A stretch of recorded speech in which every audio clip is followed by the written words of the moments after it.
Hi, everyone. Welcome back to another fabulous episode of Oh for Dying Out Loud, your podcast about life, death, and everything in between.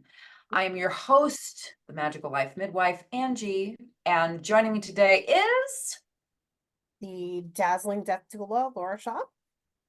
there you go. We need you to be quicker on this. We need No, you to I'll you're shorten just this. I know. It's just funny. It's just like, I don't know. I just like you're all of a sudden like, oh, who am I? You Who am are I? the divine Yes, death doula. I am a divine death doula, Laura. Yes, you I are. really am. Yes, you Yeah. are. So, welcome, my dear BFF. What are we talking about today? What are we talking Uh, about today? Yes. Before we talk about it, I need to follow up from a thing that, and I didn't say this off the video because I needed to say it live, while Oh, recording, and it's because I need to walk back something I said. Uh, Jennifer, my golden girl, reminded me that yes. my friend Angie did not say that pain is an illusion. She said strength is an illusion. What? Yeah.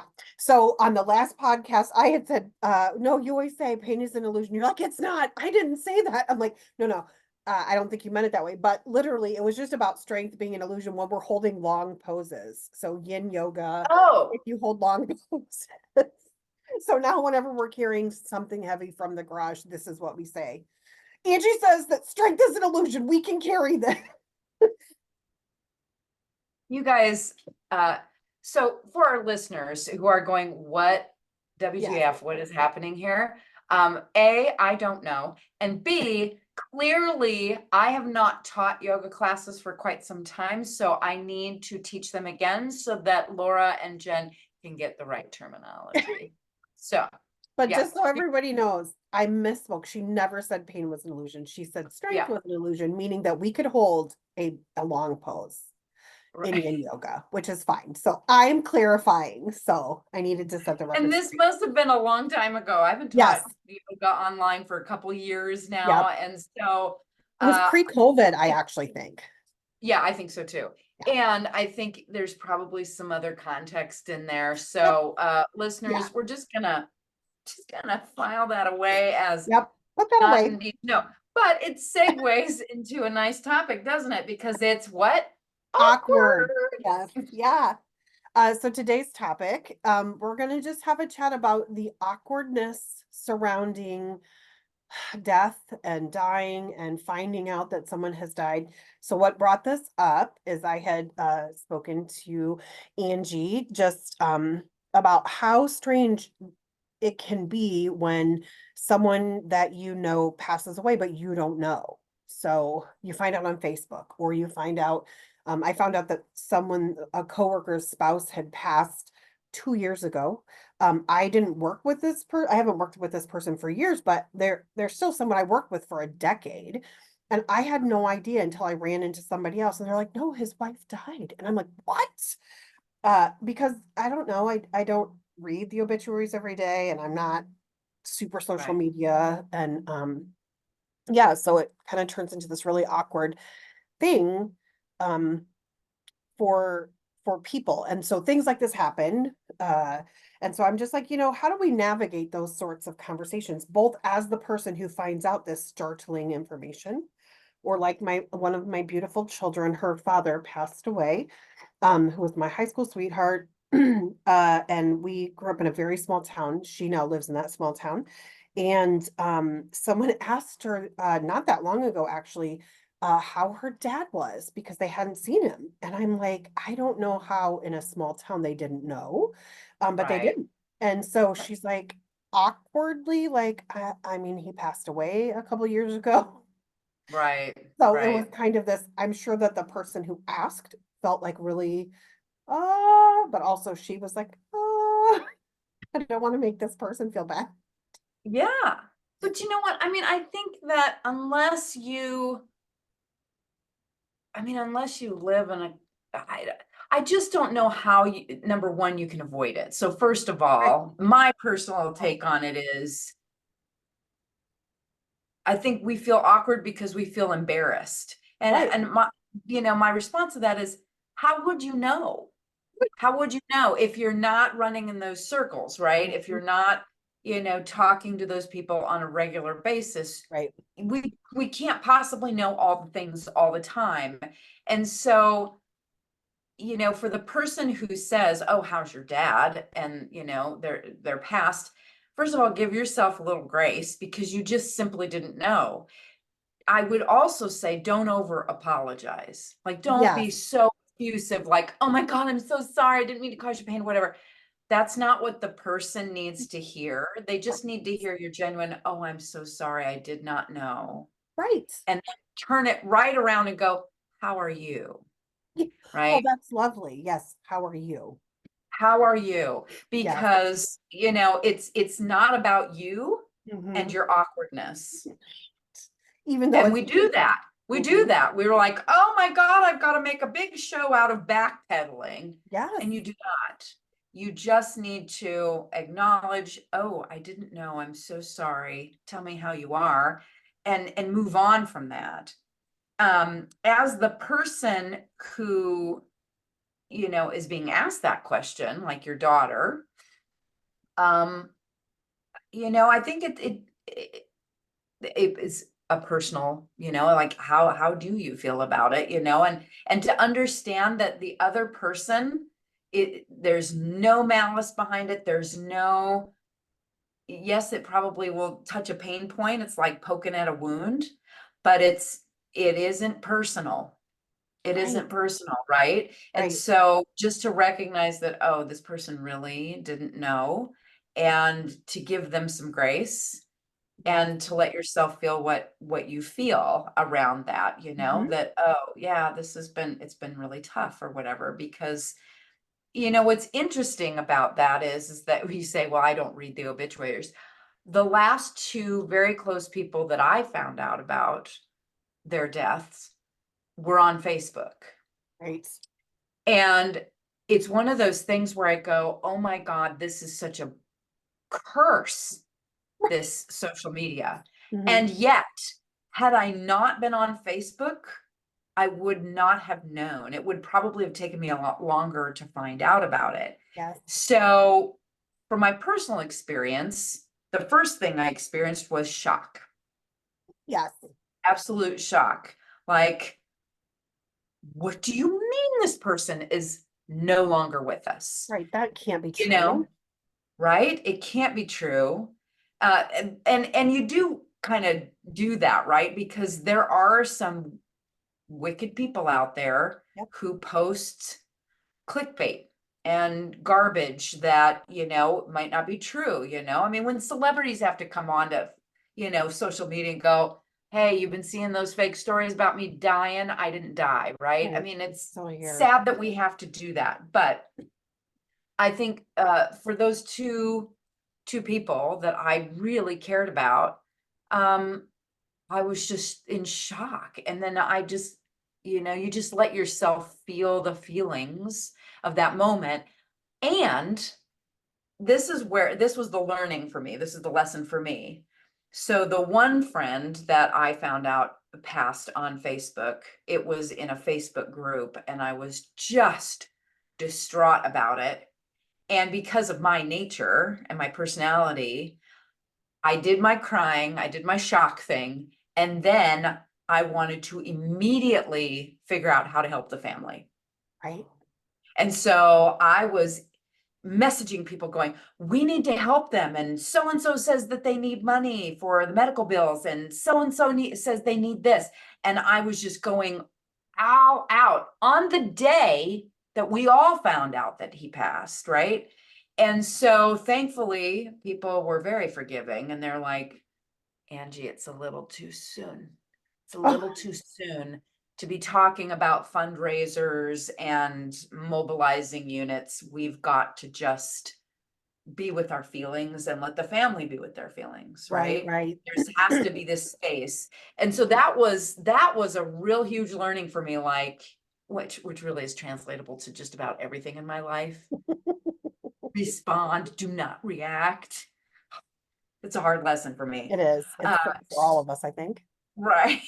God. So that has been one thing that I think when we have feelings of discomfort of any kind, whether it's grief, it's shock, it's awkwardness, our response, I think, is to quickly remedy it. And there may be some, I think, there's some merit to that. But I do think that pausing and taking a couple of deep breaths before we respond can Right. be the best course of action in that moment, is just to sit with it. Yeah. To sit with it. Mhm. That's a lovely lesson for us. Um, Yeah. as per the usual, sitting with things is often challenging, but always, typically that's a really good and Yeah. valuable lesson Yeah. for sure. Now, yeah, I mean, I think, I mean, it certainly was for me. And, people were thankfully very honest with me and said, appreciate where your heart was, but it was very much too soon to be talking about that. And I was like, you know what? Duly noted. Um, but it just felt like this, it just triggered something in me like, oh my God, I felt, I suppose as an empath, you feel for the family, Right. you feel for those people who are left behind so deeply that you just want to run to their rescue. And they don't need that necessarily. They just need people to be with them and or give them space to be with their Yes. grief. But the sort of the segue out of that is, so it's been a couple of years or what have you, Hmm. right? Hmm. And even if it hasn't, even if it's been a short period of time, there are some interesting things that people will say, not out of malice, Yep. but because they just don't have the social skills perhaps around this topic of death. And they will say things to the bereaved that may be awkward and inappropriate, like, oh, I'm sure he's in a better place now. Yes. Yeah. Mm, Hmm. um, Which may be true. yes, And also maybe isn't right, the thing. Maybe isn't the thing. right. Hold on. Amazon is ringing my doorbell. Just a second. Amazon is ringing her doorbell. Well, while she steps away, I will just say that uh I think that when we talk about these sorts of things, people absolutely have the ability to, um again, because we want to react and let people know of our good intentions and that we're feeling for the family. I think it's important for us to remember that sometimes the best thing we can do is, like Angie had said, simply say, "How are you doing?" Um, in those awkward spaces. So I was just reminding everyone that sometimes the best thing we can do is just pause, but Mhm. also ask how the other person is doing. And having Right. something that I'm really learning with, uh, as I get older, is having things ready Mhm. in my brain. Like a So script. yes, so that when something like this happens, because it happens more and more, um, Mhm. I have the ability to say things like, "How is everyone?" Or "How, okay, I didn't know that I'm so sorry. I did not know. How are you doing? How is your family doing?" Or, um, Mhm. you know, Yeah, don't ask what happened. Sometimes people might want to talk about it. right. But Um, sometimes they may not. but sometimes they don't. And Yeah. it's not, if a person wants to share, in my experience, they will. Mhm. But asking, So "Oh, no, what happened?" That's right. that Oh, is yeah, not like always a that's good thing. I don't yeah, I mean that to me feels like, oh, give me the dirt. Like give me the gossip on it. I mean, Which is doesn't it feel human. that way? Yes, it's human for us to wonder, you know, I am a True. woman of a certain age. I definitely have to start thinking about things that I didn't Right. think about in my 20s Right. or Right. 30s. Uh, so maybe it's like, "Oh, no, what happened?" Or, and Right. I don't think people say those things out of malice. It's Right. just, Yeah, Yeah. training myself not to ask that question ever. Yeah. Yeah.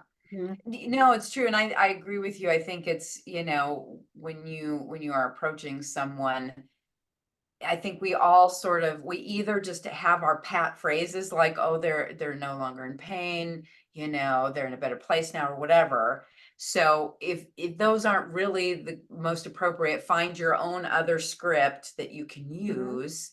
Um, or just, I assume as a death doula, you would have more experience with this in terms of what are some good things to say besides, how are you? How's the family doing? Um, I'm thinking of like, um, I'm so sorry. I'm here for you if you want to talk about Yeah. it, you Yes, know? that is an amazing thing to say. Letting somebody know that, um, and not just saying, what can I do?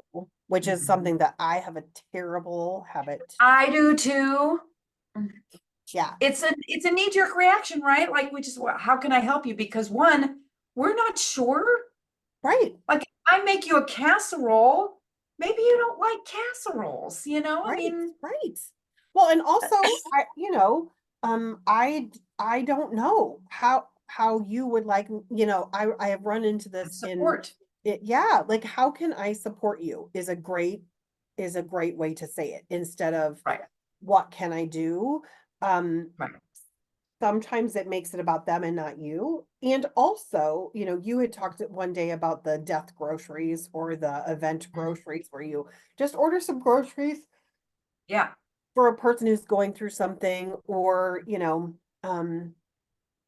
maybe not in that moment, but being being able to check in on them a little bit more, maybe than you had in the past, to see how they were doing and not checking in on people. So if I find out secondhand from mhm, somebody that I used to work with, that somebody else that we worked with, that their family member passed, I might not check in on them at all because if my relationship with them has really kind of split away, then mhm.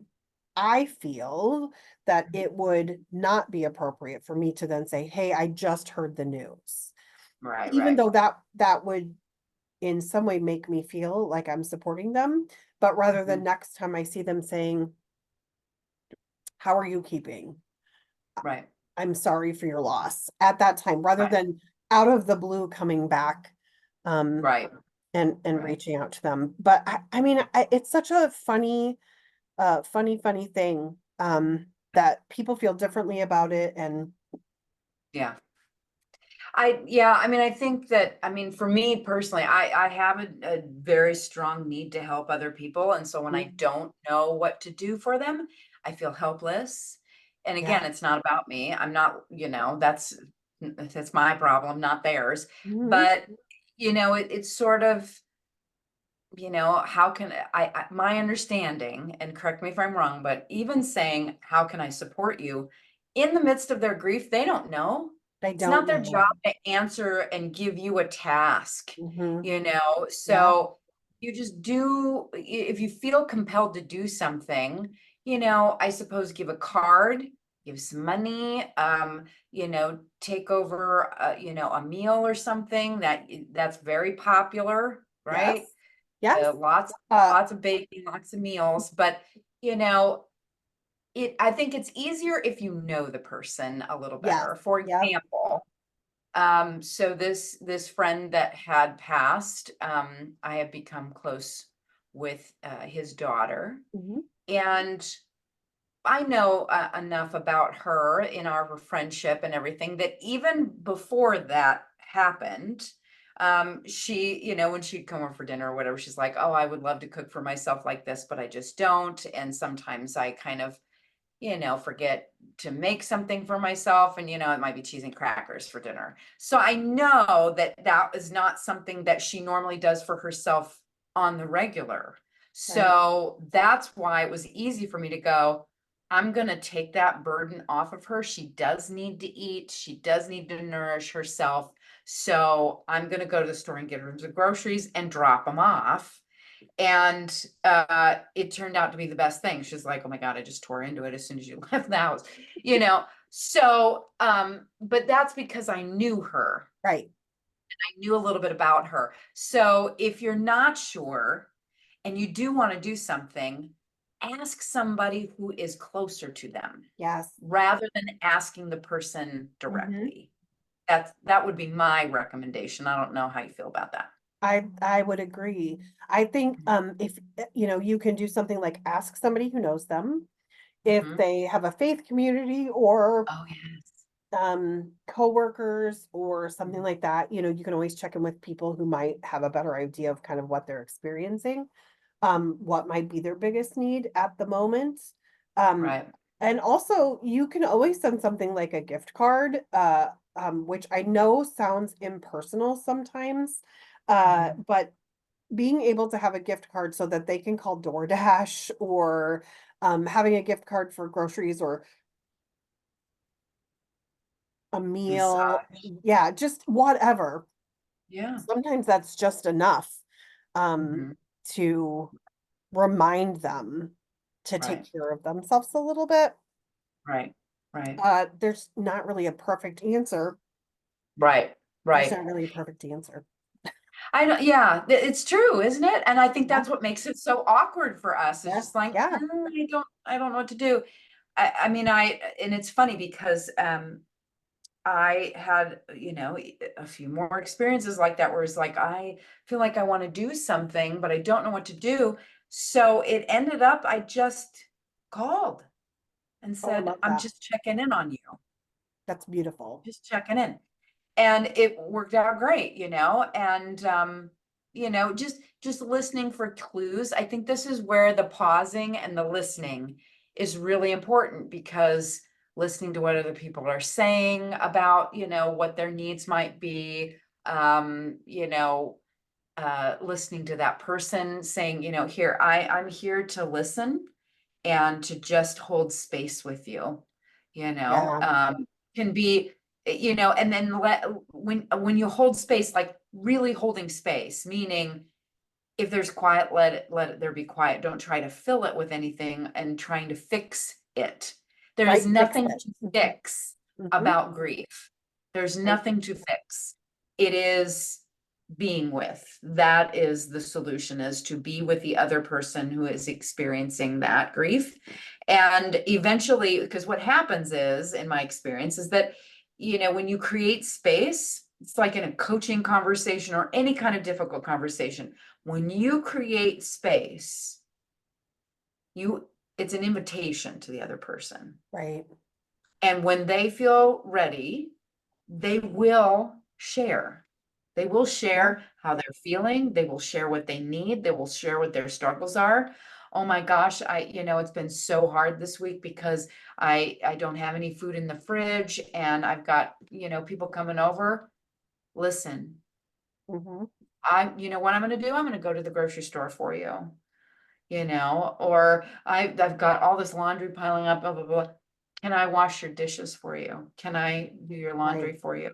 I'd like to do that right now so that you can just take a breather. So they'll often tell us what they want and need. And newsflash, spoiler alert, sometimes they just want to be alone with their Yes. grief, right? Sometimes So that's we all have they to honor want. that too. I know. I Yeah. know. But Um, why does it feel so awkward to us on the other side of it? Like, we just don't feel like we know what to say or what to do. Is it really truly just because we just don't talk about death enough, and we don't know how the other person feels about it right. Well, and and feels about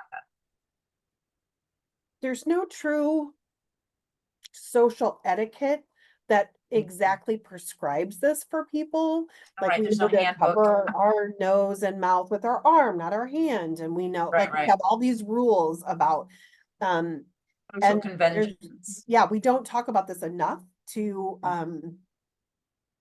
really have this like construct of rules that this is Mhm. this is A, B, C, you know, I challenge myself constantly. So recently someone I know passed away. I didn't know them well. I knew who they were. Mhm. We had passed in hallways, could always say Yeah. hello. And I felt like, oh, I should really go to, there was this piece of me that felt like I have to go to this wake or the service or something. And then I thought, I don't really have a place there, uh, Mm, because it feels intrusive, as a person who didn't really know this person well. Um, right. so, and then it's like, well, now am I going to feel guilty that I don't Right. go? So I like talk, Right. like I literally have these conversations with myself. I've had two of these recently, um, Right. where it's like, well, person hasn't been in my life for years. Mhm. I never met their significant other. Mhm. And it would be weird, I think, for me to go because this isn't a time for me to be like, hey, let me intrude upon your very private grief, by saying, hey, you haven't seen me in 7 years. Right. How are you doing? Because I'm doing great, or whatever. That's not Right. the No, time or the I think that's a beautiful insight that you had. right? Really beautiful insight because that there is a little bit of that guilt. Like Mhm. we know enough about grief that it should be honored. And Yes. even if we don't know that person very well, we feel Mhm. like, oh, I need to show up. Mhm. I was gonna sneeze, sorry. Oh, that's fine. Sneeze Um, away. so yeah, I think that is important for us to recognize Mhm. when we don't really belong there, right? Like you said that, Right. like this is not mine, this is not where I belong. And this kind of it made me think of a lesson that I got from one of my other teachers that I thought was so powerful. And it was related to how I have this over helping tendency, that I feel the compulsion to do or say or try and help other people, right? It's gotten better. But she said to me, she said, A, you can't be the savior of everybody. You can't help everybody. And B, when you try to do that, you are denying the fact that God, Spirit, the universe has all these other helpers, all these Oh. other resources that are available. So she said, when you don't know what to do, when you don't know that person, or you feel like you're overextending yourself, you can simply submit a prayer Mm. in your home. You don't even have to let them know that you're praying for them, but you could simply submit a prayer of, God, divine, however you define your higher power. I want to hold this sacred space for these people who are hurting, for their grief and their loss. And I trust that you will send them all the angels and all the helpers that they need, Right. that that they need to help them get through this. Yeah, that's So, beautiful. right? I mean, it just and it's not that you're giving yourself a cop out or that you're giving yourself a pass. It is probably one of the best things you can do, particularly in those instances like you were talking. Like this is not appropriate for me to go to the funeral, but I do want to honor this in some Mhm. way. I want to honor this cycle of life. I want to honor them, and I want to reconnect with the knowing that there is a force out there that will provide them with what they need. Right. Right. That it doesn't have to come from me, that I do not have to fix anything, Right. Right. Right. right? That it's So, not even appropriate sometimes. And right. knowing Oh, yeah. knowing where that line is. Mhm. Um Right. Right. yeah. And sometimes holding space for the people around them. So, a person that I used to work with recently passed away very unexpectedly. Um, Mhm. they had a huge impact on many of my coworkers. I did not know them, other than to just hi in a Mhm. hallway. Um, and I understand. and was able to think in my brain, this isn't my space.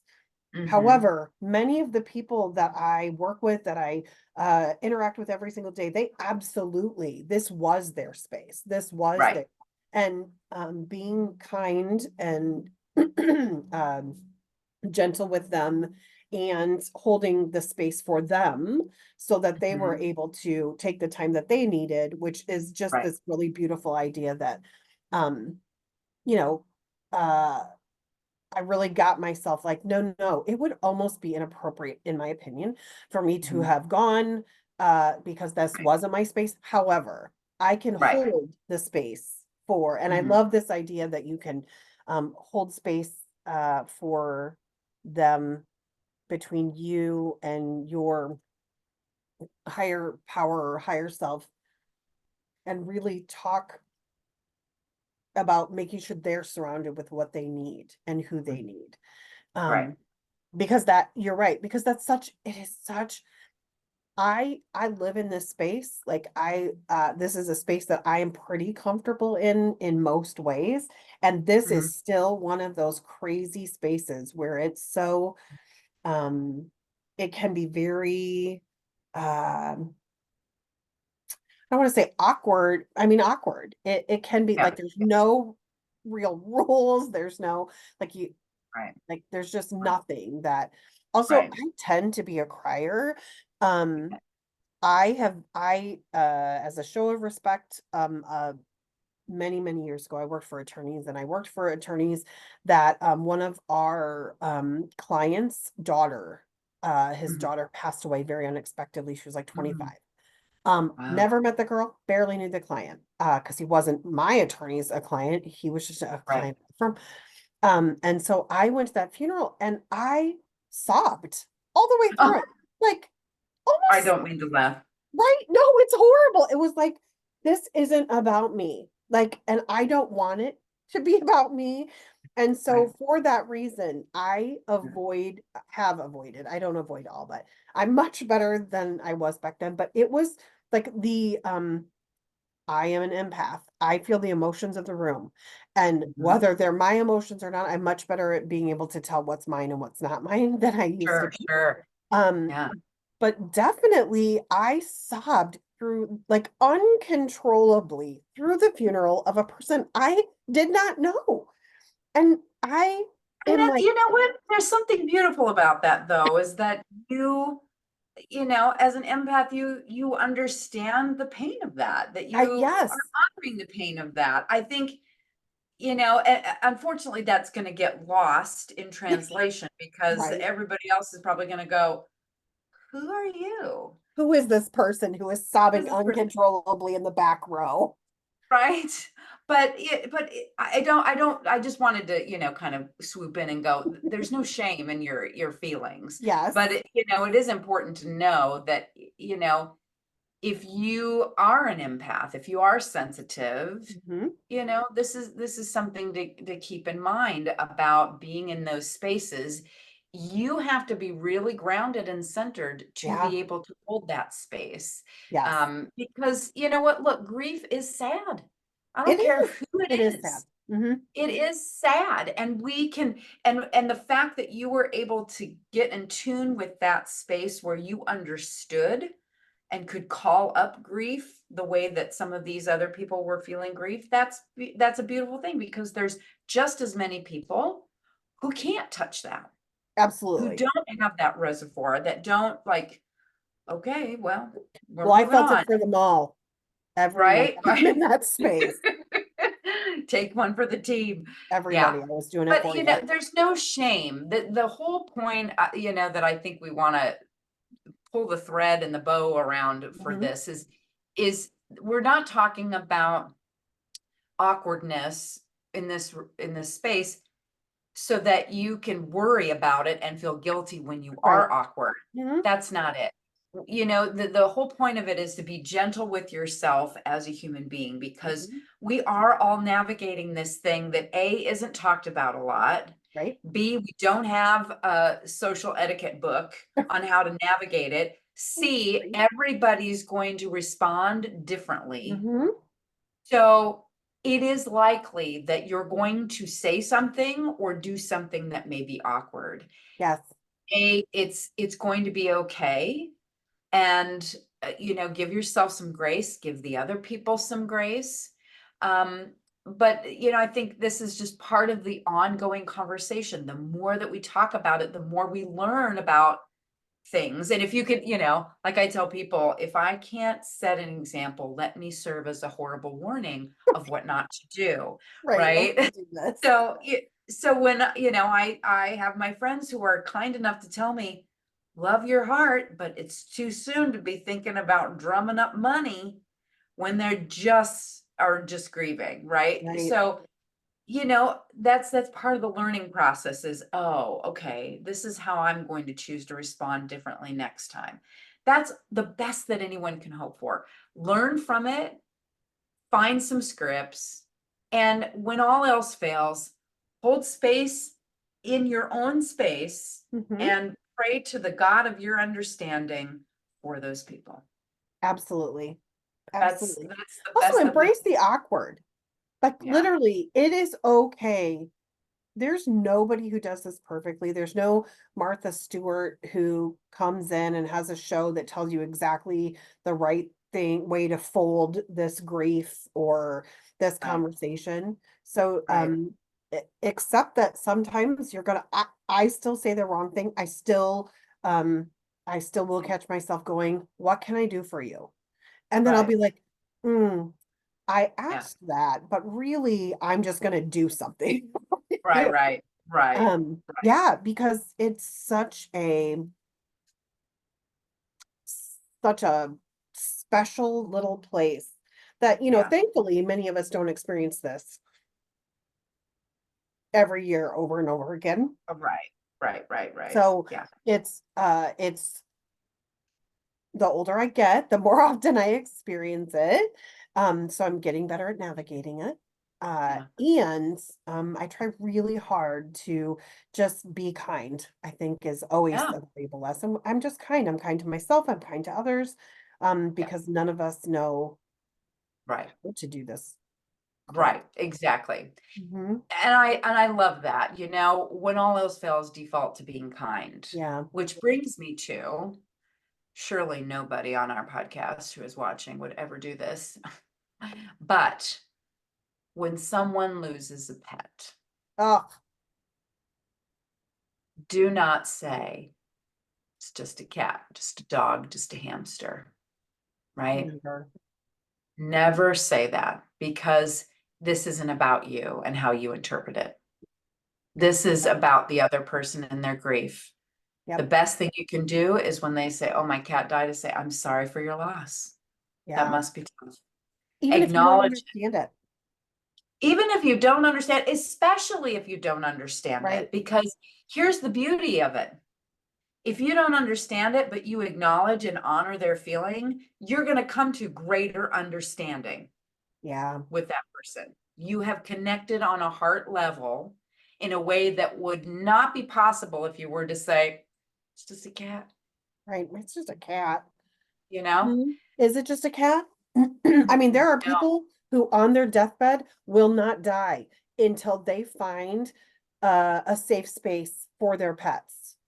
They Yep. will they will will themselves to stay alive longer because they need to make sure that That this will be me. beautiful That will be entity, me. this beautiful creature has a Mhm. safe space to go. Like Yeah. it Yeah. is so dismissive for people who don't understand it. Mhm. Yeah. Um, yeah, it's such a, it's kind of like someone who says, "Well, I mean, she was 95." It's like I understand what they're saying, but also it doesn't make it any better. Right. I But mean, yeah, and this could kind of, we don't have a ton of time left, but this also feeds into grief for other things in our lives, yes. right? Hmm. Like you're sad because you didn't get that job. It probably wasn't meant for you. I'm still grieving. I'm still upset about it. I'm Right. still trying to navigate that. I really had my hopes up. I thought I interviewed well. you know, I mean, so it's just we cannot possibly know what another person is feeling. So we shouldn't tell them how they should feel about it. Right. Don't tell them. And don't, I understand where it comes from. For most people, it's coming from a place of trying to make you feel better. And just, Yes, we just need to stop trying to make people feel better. Sometimes in grief, yes, especially, this is just yes. not what we do. Like, But it's hard, you know why? And again, I could talk for hours about this. I know it's a common theme that we've talked about in our other podcasts, but this is our culture. You're mhm, not supposed to be uncomfortable in right, any way, shape, or form. You're not supposed to feel things. If you're feeling sad and yucky, here's a product, here's a restaurant, here's a beer. Here, go find these things that mhm, will make you happy. right. Instead of acknowledging and recognizing that all emotions matter, all need to have a space, Yes, and it's awkward for us and uncomfortable for us because we don't know how to sit with other people when they're having those emotions. right. Which It's literally, that's sometimes sitting with people having those emotions is the kindest thing you can do. absolutely, Is just sit with absolutely, them. that is the definition of empathy. Hmm. That is the definition of empathy, is to be able to sit with another person and feel with. Doesn't mean that you have to cry with them, Right. but to be able to go internally, you go, oh, I know how that feels. I've experienced that, or I can Right. imagine what that feels like. That's what empathy is, and being able to touch that so that we can hold the space for them. Hmm. Um, Sympathy is not what we're talking about, which is, oh, you poor thing. I Right. mean, that, Mhm. no, empathy is really acknowledging and honoring and holding the space for Right. It's that. getting down there in the mud. Yeah. I'm Yeah, gonna for sit sure. here with you. Yeah, while you feel that. I have a And beautiful friend who I'm on the phone with my friend one day. This is such a kooky story. She is such a loving, caring, wonderful human being, and she loves her pets, mm, her sweet babies. And one of them had Cushing's disease, and mm, I loves her sweet baby. And I'm on the phone with her one day, and she said, um, I think she just stopped breathing. And I oh, literally said, I'll be right there. And I hung up, like I oh, literally just hung up the yeah, phone and drove. She doesn't right, live down here, so I had to drive out of town. But because literally that's there, like it was so I mean, all of the things. It was unexpected while still being expected, because even though, you know, she had a long-term illness, it was, right, it was right. horrible and sad. And then my golden girl and I, Jen, we just sat with her. We just sat with our beautiful friend, and we all held her, sweet baby. And we, she there's a funeral home in Iowa City that is that will do pet cremation. So she was going to Mhm. take her pet there the next day. And so we just honored the space with her. And really, we didn't do anything other than Right, show up. right. And And it's probably the most impactful thing you did. right. I couldn't make her feel better about it, because there's no making anyone feel better about that. No, Um, and I couldn't take the trauma or the hurt away. I could just be present and allow her to feel the feelings that she needed. yeah, And what a beautiful moment that is. totally. In the Because middle we're of a not terrible trying to day. make them, yeah, we're Yeah. not trying to make them feel better. We're Hmm. trying to make them feel loved and Yes. seen And and yes. heard. Hmm. That's what we're And doing. sometimes acknowledging the importance of the being that has left, whether it's a human or a pet, they're Right, still a being that is loved and important right. to our lives. And so just Absolutely. being there Yeah, and holding that for space, sure. that it's such a powerful thing. And you're Yeah, right, that is so dismissive, and I don't think people mean it that way. But it no, is very, very dismissive to yeah, ever say that yeah. to somebody. I mean, I'm fortunate because I don't know of anybody that's ever said that to me before. In fact, quite the opposite happened. I mean, people were sending me flowers and things when my beloved cat Toby died. And I will say though that one of the best things for me was to visit with my friends and to have them just sit there and let me cry, Right. and tell my stories Mhm. without going, oh my God, here's some tissues. We need to take you somewhere and get your mind off of it. Right. No, it was just everybody was just like, oh yeah, let me hear about Toby. And there it was like they were not uncomfortable with me crying. Mhm. They were not uncomfortable with experiencing me and my sadness. And what's interesting is that that's the most in my experience, it's the most healing thing you can do, because if you don't if you're not comfortable, then say that, maybe more, maybe not right in that moment, but just go, I'm not sure what to do here, and I want to hold space for you, but I don't know that I'm the right person that can do this for you. Let me help you find somebody or whatever. But just being able to sit there, because when you did that for me, it allowed me to get some of that emotion up and out to be healed. Right. When I'm around people and I've grieved other things in my life and they have shut me down or didn't want to hear it or whatever, what that does is that stifles Mm. it. Yeah. And then I don't share anything more with you. And all of that crap gets stored in my body. And Yeah. it takes me longer to get through the grief, Yep. so much longer Mhm. than if I had people around me that would just be like, talk to me about it. Right. You know? Forever. Talk to me about it. Like one of my, I know we're getting short on time. One of my absolute favorite things in the entire world is I mean I don't love the beginning part, is when people come to me in any of the various ways and they talk about their grief and how their family's sick of it or they don't want to talk about it. And it's like, I want to hear. I want you to Yeah, bring pictures. I want you to tell me. Like, I don't care if you tell me the same story about your Uncle Ned right, every single day for for the rest of your right, life. I don't care. If that's what right. you need to do to relive and honor that Mhm. person or honor that space, that's what I Right, need you to do. right. Now, I will say though, and maybe you can clarify this as a death doula, I agree with you 1000%, is to let people grieve on their own timetable. Yes. Yep. And if that grief is still, and that conversation is still so raw Yes. that it is impacting your ability to get on at some point with the rest of your life and to function on a daily basis, Mhm. this is where a death doula can help. This is where there are grief counseling, Supports. there's Yeah. grief Mhm. support groups.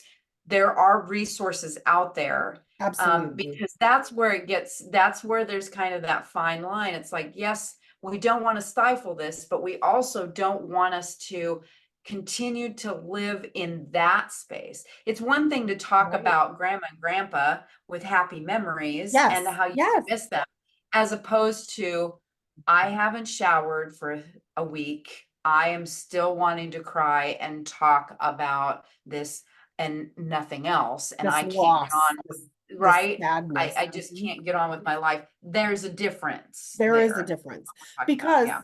for some people, the conversation, like mentioning the person who died at all, Yeah. feels like that is what they're Yes. doing. They're like, nope, we can't talk about that anymore. Right. And you're right, there is a distinct difference. So Hmm.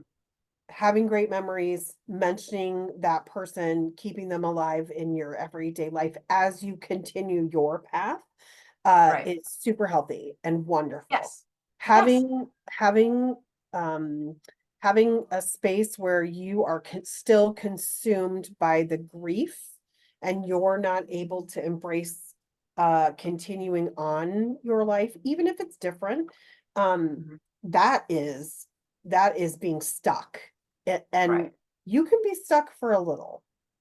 And Yes. I can't say that there's a perfect timeline of how long you can be stuck. Um, Right.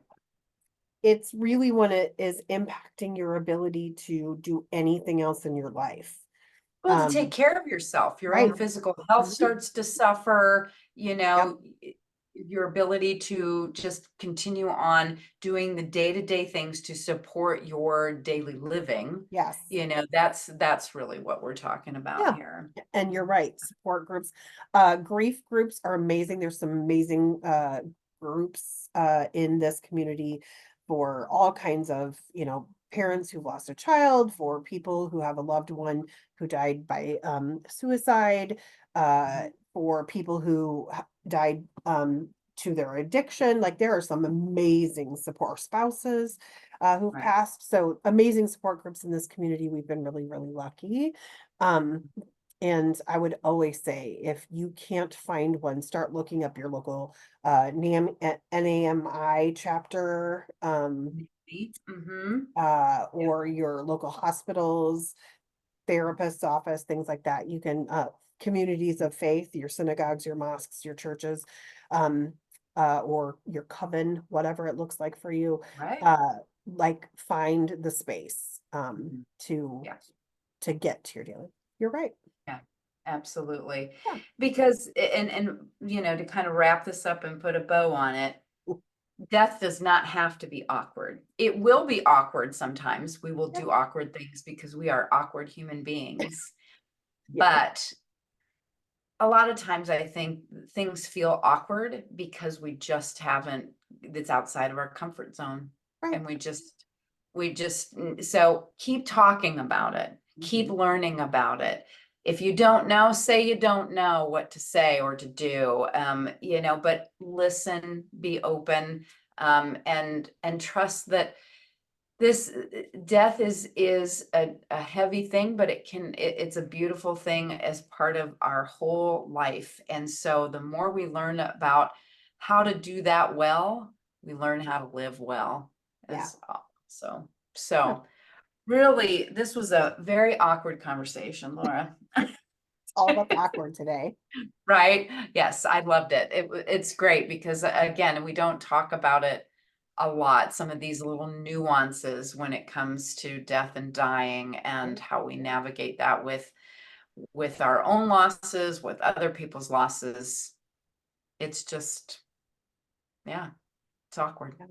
So on that awkward note, thank you for your Yes. time and your energy. And thank you to our listeners. Appreciate you being here and continuing the conversation with us. And we hope that you have a wonderful rest of your week. See you in a couple weeks, everybody. Bye, Bye. friends.